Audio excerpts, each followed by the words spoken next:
let me show you how to streamline your workflow with proper responsive text behaviors.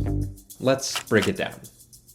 So to start out, let's make our section fit to screen and split it into 2 equal rows. On the left cell, I'll add in 6 pixels of padding, making sure to switch from scaled pixels to regular pixels. I'll add in an image and stretch it before rounding out those corners a little. Now, starting with the left side, I'll add in some text which we can style up and drop the size of. Since the text is fairly small and we want it to look the same across all devices, we're going to select fixed, which sets the size from scaled to regular pixels. We'll duplicate this and drop it down for an image label.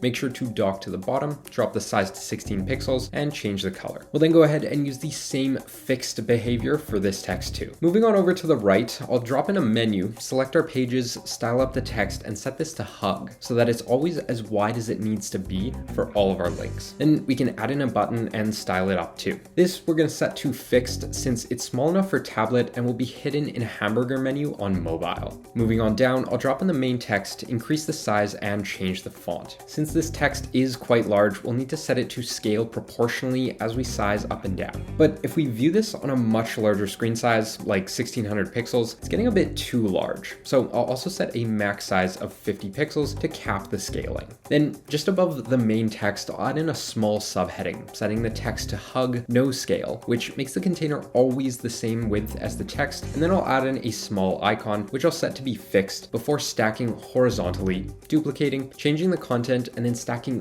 both of those horizontally too. Moving on down, I'll drop in a button, change the font and text, round out those corners, and add in a subtle drop shadow, setting the responsive behavior on this to fixed too. Then we can go ahead and stack the tags, text, and button vertically. Finally, just below that, we'll have some paragraph text. But since this is multiple lines, we'll set the responsive behavior to wrap. So as we change the width, the font size stays the same, but the text changes lines to accommodate our container. And since we went through all that, making this responsive is going to be super easy. Moving on over to tablet, I'll resize this hamburger menu, adjust it, and drop the stack slightly. Moving on over to mobile, I'll change the layout from columns to rows. I'll hide this hamburger menu and the button, and then we'll add in a hamburger menu up at the top. Then we can set our section to be slightly taller, and I'll set a minimum size of 28 pixels to this heading text. And with that, you'll have everything that you need to use responsive text behaviors. And by adjusting these responsive behaviors to your text, every element now adjusts perfectly and results in a flawless responsive design. Want to see more videos just like this? Check out another tutorial.